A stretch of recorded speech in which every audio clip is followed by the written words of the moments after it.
esta parte de hoy, estamos en la mitad, vamos a dedicarla bien al final del documento. O sea, vamos a comentar 4 o 5 párrafos, esta vez más complicados, a mi juicio, no sé qué opinarán los demás, que los que vimos la vez pasada. Porque en estos párrafos yo creo advertir una cierta justicia en la dificultad de interpretación que ha tenido el documento, porque Benedicto XVI reconoce explícitamente las tensiones que hay en la Iglesia al haber hecho este esfuerzo en el Vaticano II y que todavía las hay. Así que no es un final feliz, es un final donde él mismo reconoce que este diálogo entre la Iglesia y el mundo moderno es muy difícil, pero que vale la pena, ¿no? Fíjense, bien, entonces, sujeto, ¿no? Vamos a hacer como en la primaria, sujeto, el Concilio Vaticano II, luego viene, ¿no?, una proposición subordinada, ¿no?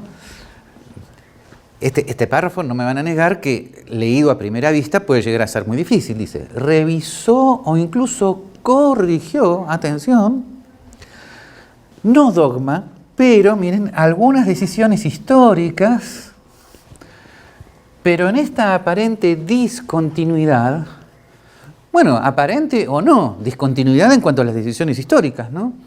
Mantuvo y profundizó su íntima naturaleza y su verdadera identidad. Acá el su se está refiriendo a la subordinada, ¿no?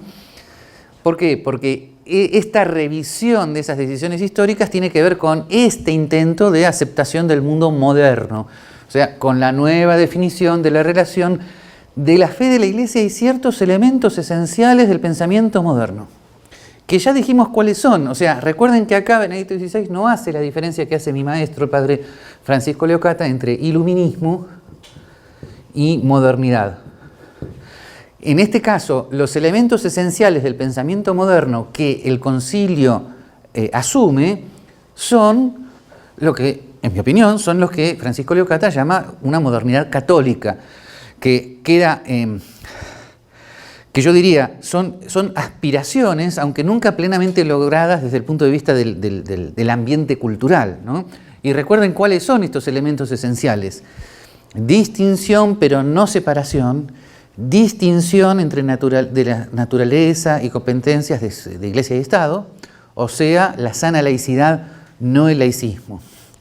Luego, asumir la ciencia moderna como algo no contradictorio con la Iglesia, que como van a ver que dice Benedicto XVI, es un tema que había comenzado mal. ¿Ok? Y el tercer elemento, los derechos individuales, que es una expresión que así la utiliza Benedicto XVI en el discurso que da ante el Parlamento inglés, y el eje central, por supuesto, de la polémica que se produce es con respecto a la Declaración de Libertad Religiosa. O sea, el derecho individual que el concilio asume es la libertad religiosa, porque los padres conciliares se dieron cuenta de que sana laicidad y libertad religiosa van de la mano. Una vez que tú proclamas el derecho a la libertad religiosa de toda persona y todo ciudadano en un Estado laico, estás distinguiendo, como dijimos el lunes pasado, entre bautismo y ciudadanía. Con lo cual, necesariamente, estás, comillas, mandando comprensiblemente hacia el pasado la unión que había entre ciudadanía y bautismo que se daba en los estados pontificios del siglo XIX, ¿no? Recuerden que esta interpretación que estoy diciendo es un aporte muy importante de Martin Romheimer en un libro que traten de buscarlo en internet, búsquenlo en internet ahora si quieren, que se llama Cristianismo y laicidad. ¿Está? Cristianismo y laicidad.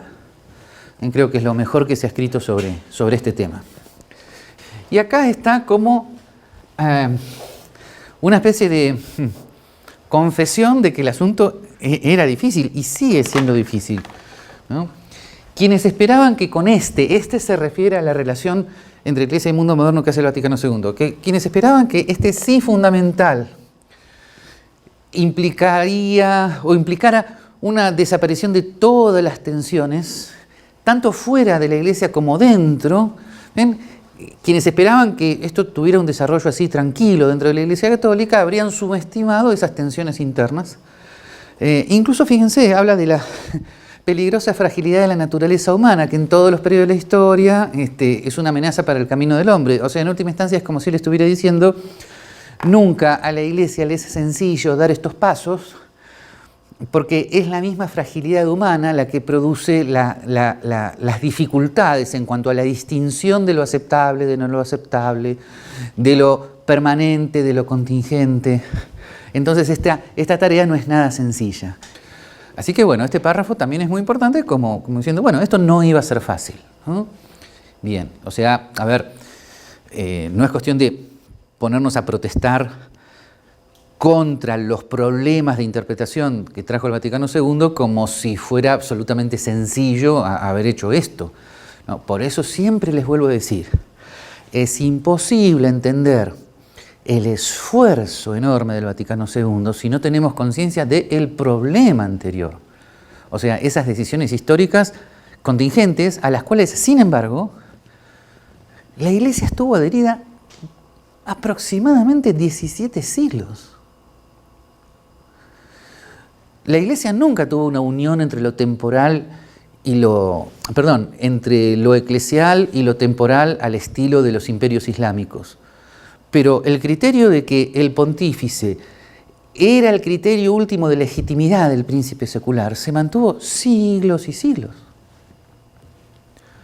Entonces imagínense lo difícil que fue, y sigue siendo, como descastrar esa relación tan profundamente utilizada, ¿no? Bien, por eso yo habitualmente digo que, aunque el Vaticano II haya ya escrito sus mejores párrafos, sin embargo, es muy difícil de asumir.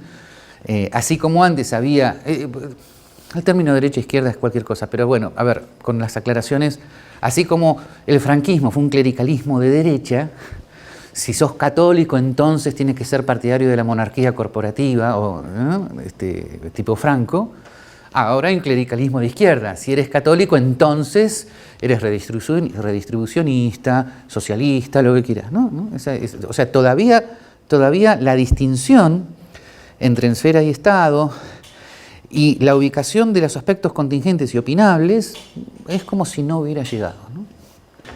Este tercer párrafo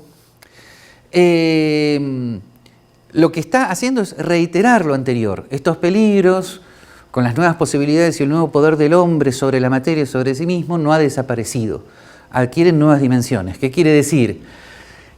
Por un lado, aún hoy la relación entre fe y ciencia se mantiene difícil, no por el motivo anterior, a saber que la fe desplazaba la ciencia, sino porque seguimos como en una nueva etapa mucho más intensa del proyecto iluminista, ¿no? O sea, mientras que el Vaticano II intentó plantear una relación armónica entre ciencia y fe, y eso pareció muy avanzado a los más tradicionalistas, sin embargo, el Vaticano II, en estos momentos, donde el iluminismo sigue avanzando, donde una ciencia casi necesariamente sin fe sigue avanzando, donde las neurociencias eliminan absolutamente cualquier dimensión espiritual del ser humano, donde la metafísica se ha reducido a lo que los físicos piensan acerca del mundo, ¿no? En ese mundo el pensamiento trascendente tiene menos papel que nunca,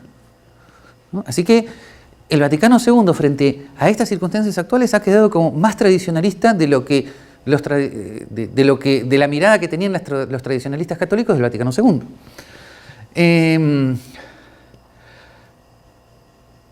Pero este párrafo es difícil de interpretar. La Iglesia sigue siendo signo de contradicción, y me van a decir cómo sé esto que les voy a decir, por el contexto, ¿no? Por eso hay que leer todo el documento. La Iglesia sigue siendo signo de contradicción, no solamente para el mundo, o sea, la Iglesia presenta al mundo una tensión, ¿no? Sino en sí misma. O sea, la Iglesia va pasando por diversas etapas históricas y La adhesión contingente a esas etapas históricas presentan contradicciones dentro del seno de los fieles. ¿Ah? Presentan tensiones. Y esto último, bueno, es un aditamento, ¿no? Yo no me acordaba de eso, pero siendo un cardenal, bueno, recuerda cómo Juan Pablo, siendo cardenal, el cardenal Wojtyla usó esa expresión en los retiros espirituales que dictó, etcétera, etcétera. No me van a negar que no es fácil de entender a qué se está refiriendo Ratzinger sin una lectura del contexto y no es fácil de entender sin el contexto global de todo su magisterio y de todos sus escritos anteriores. La creación implica que Dios es el creador del mundo y el mundo creado por Dios, por estar creado por Dios, es radicalmente bueno, ya sea la naturaleza humana o ya sea la naturaleza física. Es el pecado, en cambio, el pecado original, el que afecta esta naturaleza humana. Pero el mundo creado por Dios, por un lado, fíjense, el mundo creado por Dios tiene una naturaleza propia, específica, por lo tanto es sano que el cristiano vaya a averiguar, a investigar cuál es la naturaleza del mundo creado por Dios, y es perfectamente cristiano, acá nos vamos a pelear un poquito, que no se considere la Biblia como un libro de revelación acerca de la naturaleza física, lo cual tiene sus implicancias seculares, porque tampoco en la Biblia está revelado cuál es el mejor sistema político, sino que la distinción entre democracia, monarquía, república, aristocracia es una decisión humana, mientras se mantenga la fe fundamental en que todo poder viene de Dios y que por lo tanto tenemos que responder a Dios desde el punto de vista de la ley natural, pero la revelación no ha establecido el sistema. Bueno, no me van a negar que estas distinciones son complejas, pero están en el centro de la laicidad. Lo que quiero decir es que la ventaja que tenemos los judeocristianos es que ya hemos asumido la laicidad. Muchas corrientes islámicas todavía no. Pero mi visión optimista, que puede parecer ingenua a muchos, es que vaya uno a saber más adelante. ¿Okay? La mejor hipótesis que tenemos de por qué a los islámicos les fue tan difícil esta distinción es que cuando ellos tuvieron su propia escolástica, Averroes, Avicena y Averroes del siglo XII, que era el equivalente era el equivalente islámico al aristotelismo cristiano medieval. Esto ya lo conversamos el año pasado, ¿se acuerdan? Cuando Averroes quiere evitar problema con los jefes religiosos, la manera de solucionarlo es, bueno, pero en realidad puede haber una doble verdad. Algo puede ser verdadero en la filosofía y no verdadero en la fe y contradecirse. O sea, es como si les dijera, la contradicción está abierta. Yo puedo ser filósofo y contradecirme con la fe y no pasa nada. Al decir eso, esto es muy interesante, rompe con el principio de no contradicción y al romper con el principio de no contradicción, rompe con la armonía entre razón y fe. Y al romper con la armonía entre razón y fe, todo este conjunto de sanas distinciones entre lo sacro, lo profano, lo natural, lo sobrenatural, etcétera, etcétera, se rompen también. Y entonces la posibilidad histórica que ellos tuvieron de evolucionar se cortó y lo único que quedó es un sistema cultural unificado desde el punto de vista sacral. ¿Está? Así que esa es una hipótesis fascinante, ¿verdad? Pero hipótesis finalmente. Se podrán imaginar, si a nosotros que somos cristianos nos cuesta reflexionar sobre nuestra propia religión, no nos vamos a meter con el islamismo. O sea, eso yo siempre lo digo. Yo no puedo, como dicen algunos, asegurar que el islamismo en sí es intolerante. Posiblemente no lo sea, pero son ellos los que tienen que decirlo. Yo no puedo. Yo no puedo presentarme ahora como experto en el Islam.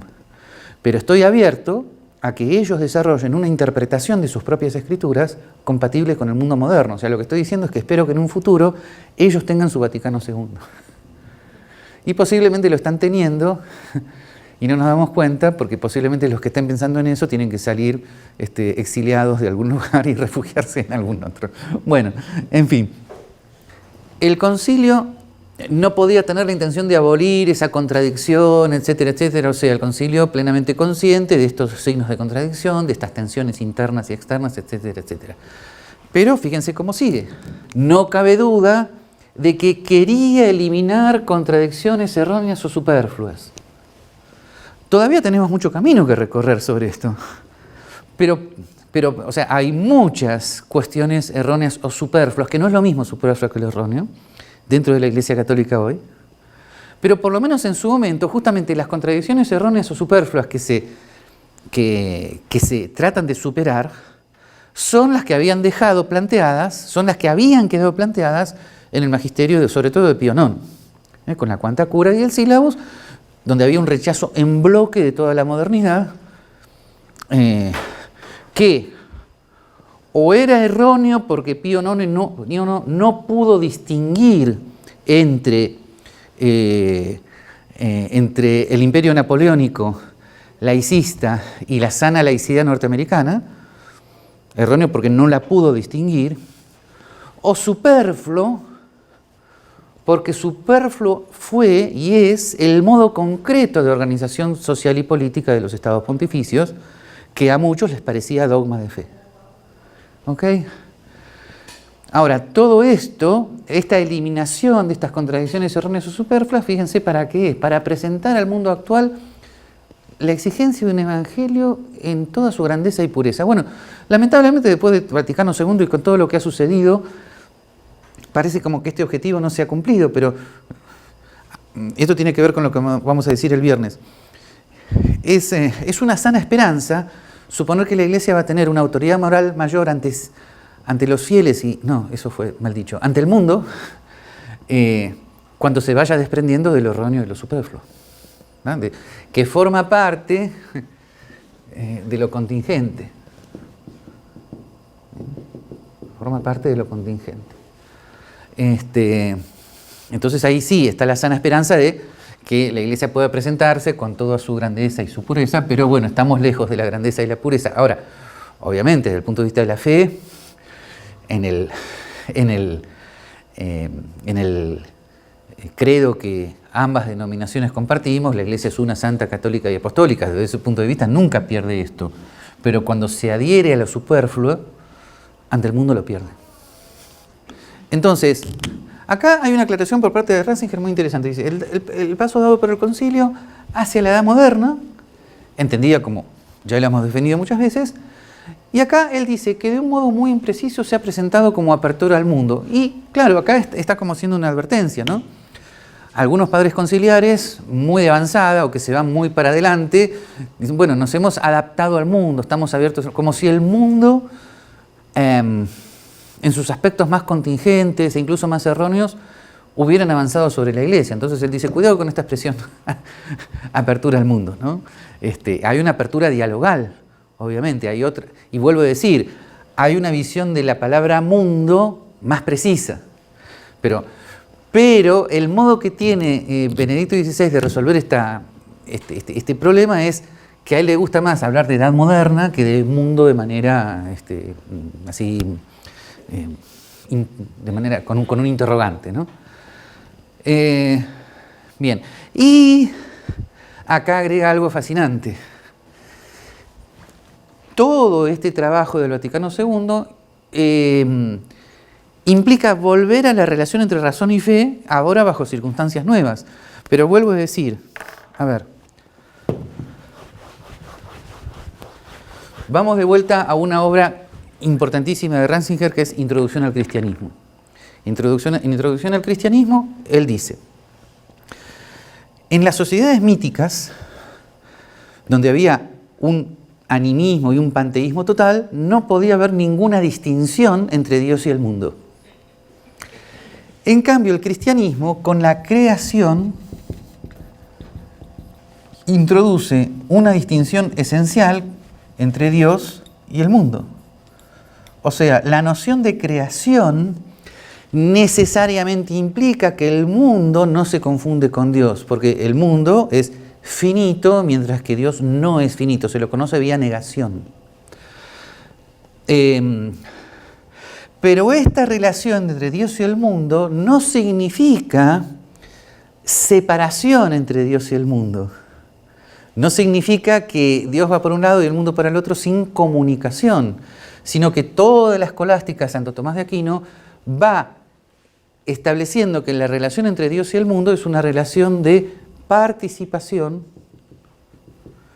Y esta relación de participación significa causalidad.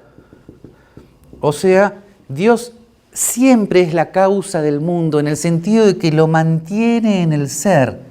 Si Dios suelta al mundo de la causa permanente, lo deja caer en la nada, dicho de manera más poética. Pero, sin embargo, esta participación no quita el orden propio del mundo, ¿no? O sea, esta noción de creación, fíjense,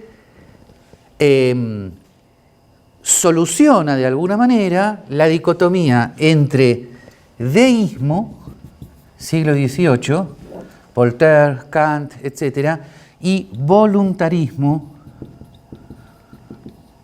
cristiano. En el deísmo, Dios, comillas, hace al mundo, pero lo deja suelto, rodando, no hay providencia. En el voluntarismo, Dios mueve directamente todos los hilos de las criaturas como si fueran títeres. Este ejemplo lo di el año pasado, o sea, el tigre se mueve porque Dios lo está moviendo, no porque tenga una naturaleza propia. En cambio, la noción de creación implica reconocer en el mundo una autonomía relativa propia. El tigre se mueve porque es un tigre, el tigre corre al cervatillo porque es un tigre, naturaleza propia, pero la naturaleza propia del tigre y el individuo que llamamos tigre está sostenido en el ser por Dios. Ustedes me van a decir, ajá, ¿y todo esto de dónde lo sacaste? De la relación entre razón y fe, que según Ratzinger está intrínseca en la revelación, pero que la escolástica la va desarrollando. O sea, toda la escolástica es este diálogo entre razón y fe que permite hacer estas distinciones. Ahora, todo esto llegó, discúlpenme el corazoncito, a su culmen de claridad con Santo Tomás de Aquino, pero llevarlo luego a la distinción entre laicismo y laicidad del Vaticano II, a pesar que haya como que saltarse 7 siglos, sin embargo no es ningún disparate, al contrario, la distinción entre Dios y el mundo en el orden temporal implica que hay una sana laicidad, naturaleza propia. En cambio, si soy deísta, voy a terminar en laicista. ¿Por qué? Porque el deísta considera que Dios está alejado y cualquier religión sobrenatural que intente decir algo sobre lo social es una enemiga. Y al revés, si soy totalmente voluntarista, si todo depende absolutamente de Dios, si no hay un orden de autonomía relativa, voy a terminar en integrista, clerical, porque todo absolutamente depende directamente, atención con el término, directamente de la revelación y de la autoridad de la Iglesia, sin dejar espacio propio a las autonomías relativas. Ustedes me van a decir, Gabriel, ¿de dónde sacaste todo esto? De Santo Tomás. Pero aplicado todo esto a las circunstancias del Vaticano II. ¿Okay? Por eso este párrafo es muy importante. Relación entre fe y razón. Y eso que estoy hablando solo de lo temporal. Ni qué hablar si comienzo a hablar de la ciencia. Obviamente, si por mundo entendemos mundo físico, obviamente Dios ha creado un mundo con una naturaleza, no la ha revelado directamente, y entonces la ciencia, como dice Stanley Jackie, es un emergente del judeocristianismo, en cuanto que solamente en el judeocristianismo hay una curiosidad por saber cómo es el mundo. ¿Está? Por eso mi combinación de Popper con el cristianismo es: nosotros conjeturamos acerca de cómo es el mundo físico, conjeturas y refutaciones, porque solo Dios sabe con certeza cómo es el mundo físico. ¿Okay? Por eso conjeturamos. Pero si hubiéramos supuesto que Dios nos dijese con certeza la esencia del mundo físico, no tendríamos nada que conjeturar. ¿Okay? Sí, César. ¿Dónde queda la libertad ahí? Acá, en el tema de la ciencia, queda en la libertad de investigación. Porque como científico lo único que no puedes negar son las cosas que pertenecen a la salvación, pero las cosas que pertenecen al mundo físico están abiertas. Pues si yo participo, ¿estoy dando mi libertad o no? Ah, no, porque la noción de participación acá significa causalidad. Solamente eso, causalidad como mantenimiento en el ser. Esto requiere un poquito de historia. La noción de participación es una noción que viene del neoplatonismo, y por lo tanto la noción de participación puede tener siempre una sospecha de panteísmo. Si yo digo que el tigre participa de Dios, puedo llegar dar a entender que la naturaleza del tigre es la misma naturaleza de Dios hecho tigre, ¿no? Ese peligro del panteísmo está siempre latente en el cristianismo. Santo Tomás lo soluciona cuando distingue dos tipos de causalidades. Una causalidad es la causalidad en el hacer. Por ejemplo, el que hizo esta mesa, fíjense, quienes están, ya no están acá, espero que estén en su casa, descansando, viendo la tele, pero ya no están. O sea, la causalidad en hacer implica que el efecto se desprende totalmente de la naturaleza de la causa. La causa se puede ir y el efecto sigue existiendo. En cambio, la causalidad en el ser, dice Santo Tomás, implica que la causa siempre tiene que estar actuando para que el efecto siga existiendo. Acá tienen un buen ejemplo, fíjense el proyector. El proyector siempre tiene que estar actuando para que la luz esté. Si el proyector deja de proyectar, la luz ya no está. Esto es causa en el ser para Santo Tomás. En el caso de Dios, Dios siempre está causando y sosteniendo en el ser a todas las criaturas. Pero eso no implica que las esté sustituyendo en sus ejercicios propios. Por ejemplo, en este momento yo estoy hablando, moviéndome, porque espero que mi metabolismo esté andando bien. Si hubiera un grave desequilibrio entre mi presión, mi respiración, etcétera, etcétera, bueno, eso implica que hay un orden propio en el cuerpo humano, creado por Dios, sí, pero que esta es la analogía fundamental, que implica que yo no soy un títere de Dios. Imagínense un títere, ¿no? O sea, es una cosa que si ustedes le sueltan a los hilos, ¡pum! Ya está. En cambio, el que no es títere se mantiene en su sustancia. ¿Está? La causalidad de Dios lo que hace es mantenerlo en el ser. André. Ahí entra el libre albedrío, entonces. Claro, totalmente, porque uno de los elementos sostenidos por Dios en la voluntad es el libre albedrío. Vuelve a presentar formas nuevas. ¿Está? O sea, lo que en su momento significó la síntesis de Santo Tomás sobre razón y fe, ahora en el Concilio Vaticano II implica desarrollar la distinción y complementación entre Iglesia y Estado, ciencia y fe, etcétera, etcétera. O sea, una vez que ustedes tienen la distinción entre lo natural y lo sobrenatural, lo natural queda abierto a su propio orden, aunque siempre afectado por el pecado. Esto último es importante porque la Iglesia se reserva siempre una especie de afirmación sobre el mundo vía negativa. O sea, la misión profética de la Iglesia en el orden temporal es denunciar el pecado de los príncipes. Pero con esa denuncia no se está metiendo directamente en la organización laical, sino que está denunciando el pecado de los príncipes. Y esto es un lenguaje escolástico. El príncipe puede ser el Congreso, el monarca, el dictador, el Kremlin, el presidente. ¿Está? Entonces vuelvo a decir, que la Iglesia no tenga directamente un sistema social y político no implica que indirectamente ella siempre denuncie el pecado del príncipe, cosa en la cual el Antiguo Testamento es muy claro al respecto, ¿no? Los retos que los profetas le dan a los reyes, que además fueron un pedido del pueblo judío, recuerden, el rey, al cual Dios le dice, cuidado con lo que estás pidiendo. ¿Querés un rey? Bueno, tomá, ahí lo tenés, mirá después. O sea, es muy interesante que la organización política de los judíos en el Antiguo Testamento durante mucho tiempo haya sido el gobierno de los jueces, ¿no? Cosa muy elogiada por Santo Tomás en la Suma Teológica, ¿no? Bueno, son pequeños agregados para darnos luz en cosas que a veces nos perturban tanto. Bueno, muy bien, nos ha quedado tiempo para los últimos dos párrafos. El tema del diálogo entre razón y fe, recuerden este penúltimo párrafo, Benedicto XVI, siempre tiene que ver con una confianza implícita que el cristiano tiene en el Logos, a pesar de que el pecado original lo afecta, porque el cristiano es intrínsecamente apostólico, predicador, o sea, id y predicad a todas las gentes, y por lo tanto el cristiano habla, y al hablar al otro, que hable de más es otra cosa, pero al hablar al otro está presuponiendo en el otro un logos, a pesar de que esté afectado por el pecado. Por lo tanto, cuando el cristiano habla de Dios tiene que estar dispuesto a dar, esta es una expresión favorita de Ratzinger, razón de su esperanza, y esta razón de su esperanza es el trabajo de la apología, defender la no contradicción de la fe, el no absurdo de la fe, y esto es un escándalo para no creyentes, la racionalidad de la fe.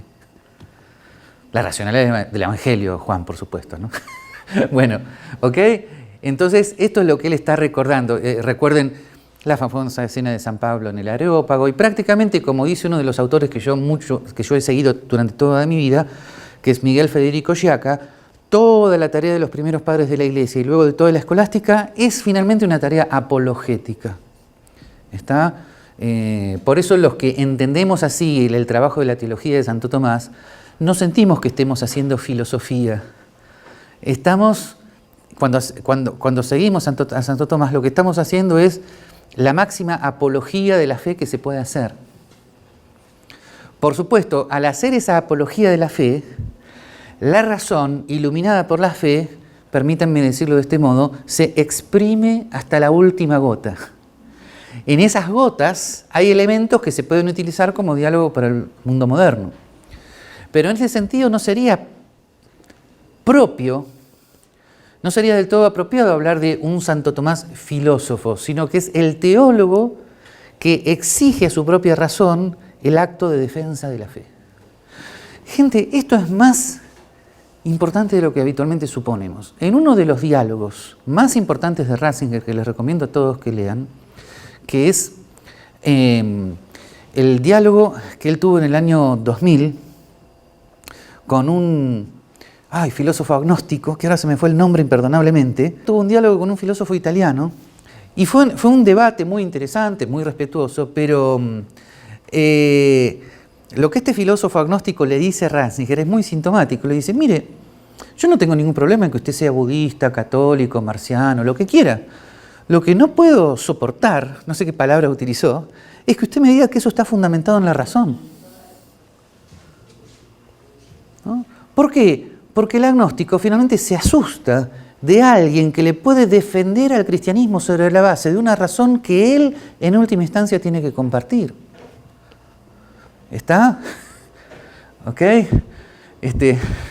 Por eso yo a veces nunca, esto va a quedar grabado, pero espero que ninguno de ellos lo malinterprete. Por eso yo a veces tengo que tener mucho cuidado en mis debates con los randianos, porque ellos no se dan cuenta que al manejar a Aristóteles, se ponen a sí mismos en el tiro. Yo, manejando el Aristóteles que yo manejo, defiendo la fe. Y es ahí donde la situación puede ser o muy agradable, o muy tirante, porque se vuelve loco. ¿Está? Y esto es lo que sucedió en ese diálogo. ¿Por qué? Porque el contemporáneo escéptico, la relación entre la razón y la fe la interpreta como fundamentalismo, como totalitarismo. Como que si yo le hago una demostración racional de la no contradicción de la fe, él va a tener que aceptar. No, él no va a tener que aceptar nada. Se le va a respetar su momento de diálogo crítico, su duda, su libertad. Pero el temor que tiene el agnóstico es que el cristiano venga con un razonamiento, con una conclusión. Por eso la Suma Teológica de Santo Tomás sigue siendo signo de contradicción entre los agnósticos, pero también entre los fideístas. Hay muchos cristianos últimamente que dialogan con Heidegger, que habló de el olvido, que habló de que el olvido del ser tiene su culpa en el logos, en la razón, etcétera, etcétera, que se puede interpretar de muchos modos, pero algunos lo han interpretado como que finalmente el cristianismo, si dialoga con la razón, es herético. Entonces, la Suma Teológica de Santo Tomás siempre queda como un signo de contradicción frente a un fideísta absoluto y frente a un agnóstico absoluto, porque en la Suma Teológica hay razonamientos. Y lo que hacen esos razonamientos es defender la fe. Esto es muy, muy importante. ¿Está? Paolo d'Arcais. Paolo d'Arcais. Es dar con apóstrofe. De apóstrofe Arcais. Gracias, Andrea. Sí, que creo que lo había dicho el año pasado. Sí, Paolo d'Arcais. O sea, Sí, pero era italiano. La lectura de ese diálogo es fascinante para tomar conciencia de lo que significa actualmente el diálogo entre razón y fe. Por eso, tengan en cuenta que cuando Benedicto XVI dice esto, él ya había sido el redactor de la famosa Fides Ratio de 1998. Está donde la filosofía cristiana o los cristianos filósofos nombrados atraviesan toda la historia de la teología. Están nombrados los padres de la Iglesia, San Agustín, Juan Escoto Erígena, Francisco Suárez, San Anselmo, y no sé cómo decirlo, sino que y Santo Tomás no está nombrado como el culmen de todo esto, como si todos los otros fueran inferiores a él, sino que Santo Tomás está nombrado como un modelo ideal de razón y de fe. Las interpretaciones racionalistas de Santo Tomás, como si fuera un solo filósofo, atentan contra la fe del católico, ¿no? Porque les quita la esencia de Santo Tomás. Hay que tener mucho cuidado con esto. Sí, Juan. No, es que justamente con esto de la apologética y todo, en un libro que he usado mucho yo de un obispo anglicano, él hace una definición bien interesante que a mí me ayudó mucho de la idea de dogma. Que dogma no es una camisa de fuerza, sino que dogma significa lo que parece, y que la herejía es el intento del hombre de eliminar el misterio, y que el ateísmo y todo eso es una reacción más a la herejía que a un cristianismo que da un misterio que contemplar. Sí, es fascinante lo que decís, porque no sé si Ratzinger habrá leído a la fuente que está citando, pero acordate que él varias veces dice que el dogma es una ventana hacia el infinito, no es un puente que nos comprime. Pero claro, para entender esa frase hay que estar muy metido en esa relación razón y fe, pero así lo llama, un puente, una ventana hacia el infinito. O sea, el no creyente, cuando le pones la palabra dogma, siente esto, que él está acá y arriba le pones, ¿no?, una tapa y él no puede ver nada más. En cambio, lo que dice Ratzinger es, no, la tapa es en realidad los límites de la razón humana. Y el dogma lo que hace es, evolutivamente, mostrar cuáles son tus ventanas hacia el infinito. Bueno, pero hay que estar metido en esto, ¿no? ¿Okay? Pero esa expresión ahora no me acuerdo dónde la usa, si en Informe sobre la Fe o en Introducción al Cristianismo, pero la usa. Bien, por lo tanto, con toda la introducción que hemos hecho, creo que ahora se puede entender bien esto. La situación del concilio, se puede equiparar a épocas anteriores, se va directamente a San Pedro, no se va al siglo XVIII, ¿no? Exhortó a los cristianos a estar siempre dispuestos a dar respuesta a quien le pidiera el logos. Es todo lo que dijimos. ¿Está? Apología. ¿Está? Bien. Entonces, esto significa, yo hubiera dicho, significó en su momento que la fe debía entrar en discusión y relación con la cultura griega, ¿no? Y aprender a reconocer mediante la interpretación la línea de distinción, pero también el contacto de afinidad entre ellos en la razón dada por Dios. Bueno, es un párrafo largo, pero ¿esto qué significa?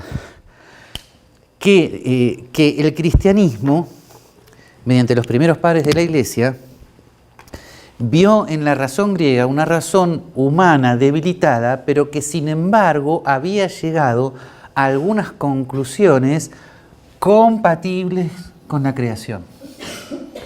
Esa fue la síntesis razón-fe que se produjo entre el cristianismo y la filosofía griega. Esto es, recuérdense lo que dice Santo Tomás. Después del pecado original, los seres humanos llegan a la verdad, pero muy lentamente, muy pocos y con mezcla de error. Bueno, entonces, ¿esto qué quiere decir? Que los mejores filósofos griegos, Aristóteles, Platón y los estoicos, llegaron a algunas verdades debilitadas, pero importantes. La noción de causa, la noción de uno, la noción de participación. Y lo que la razón iluminada por la fe de los cristianos vio es que esas nociones eran compatibles con la creación. Y así comenzó todo el trabajo de compatibilización entre razón y fe.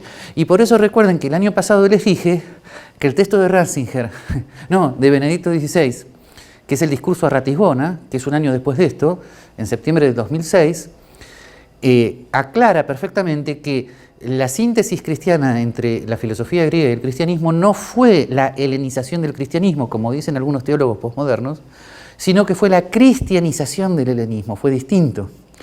Con lo cual el helenismo, en ese caso, deja de ser una cultura particular para introducirse directamente en la esencia de todo pensamiento cristiano.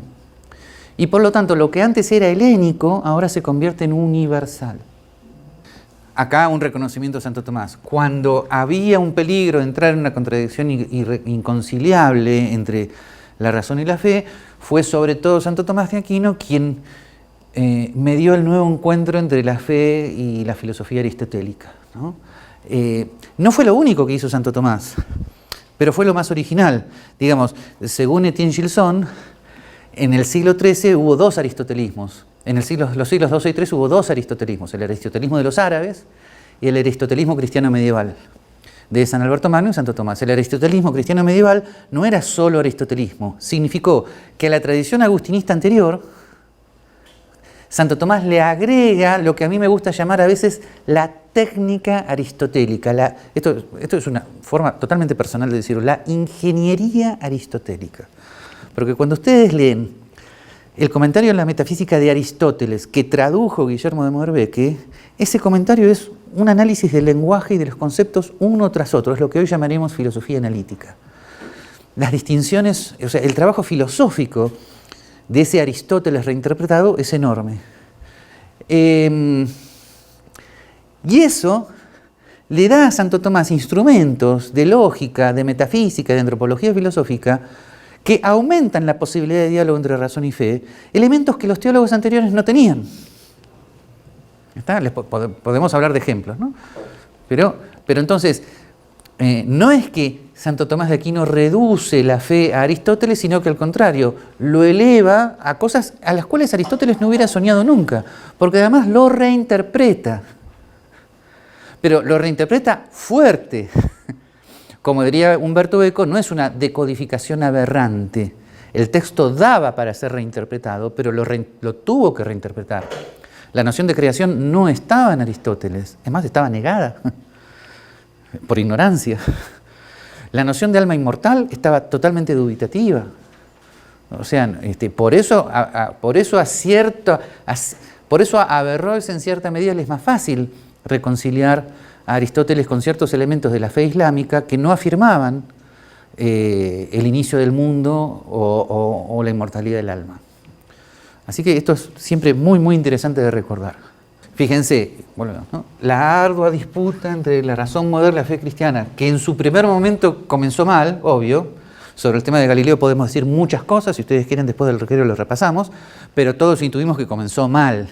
Se pueden hacer 1000 aclaraciones, pero no comenzó bien, ¿no? Toda esta disputa entre la razón moderna y la fe cristiana, acá razón moderna puede significar muchas cosas, puede significar iluminismo también, ¿no? ¿Ok? Atravesó muchas etapas, pero en el Vaticano II, miren esta expresión, llegó la hora en que se requería replantear todo esto. Era un momento de madurez, era el momento para hacerlo. Tal vez no todos lo interpretaron bien, pero ahí quedó, ¿no? Lo pudieron hacer. ¿Está? Y bueno, y después una aclaración muy humilde, ¿no? En los textos conciliares, el contenido de esta nueva relación entre el mundo moderno y fe católica está trazado en grandes líneas. ¿Ven? Es muy interesante, no está diciendo se acabó, sino que es una tarea que debe continuarse. ¿Está? Pero se determinó la dirección esencial. Bueno, listo, la conclusión ya la pueden leer. ¿Okay? Vuelvo a decir que frente a interpretaciones del Vaticano II que lo ven como ya sea como el origen de la teología de la liberación o una traición a la iglesia preconciliar anterior, etcétera, etcétera. Acá Benedicto XVI con este discurso está dando la tecla de que el Vaticano II fue un pleno intento de diálogo entre razón y mundo moderno. Y esa es la esencia del Vaticano II. Y para hacerlo, volvemos a lo del lunes, hubo una continuidad y una reforma. Continuidad en lo esencial, ¿ven? Creación, fuentes bíblicas, la iglesia de los 3 primeros siglos, continuidad en lo esencial. Reforma en esos aspectos contingentes que impedían este diálogo que estaba en semilla, digamos, en la fe de siempre, ¿no? Bueno, no quiero insistir porque no quiero imponerles esta interpretación del Vaticano II, pero creo que sigue siendo importante. ¿Por qué? Porque imagínense, la iglesia de hoy sí es un aquelarre, como han dicho algunos, si la opción es la teología de la liberación y el posmodernismo y el animalismo y el indigenismo por un lado, versus que ser católico es igual a ser franquista. Si esa es la opción, que les aseguro que sigue dando vueltas esa opción, estamos perdidos. O sea, el Vaticano II es ver la salida de semejante dicotomía.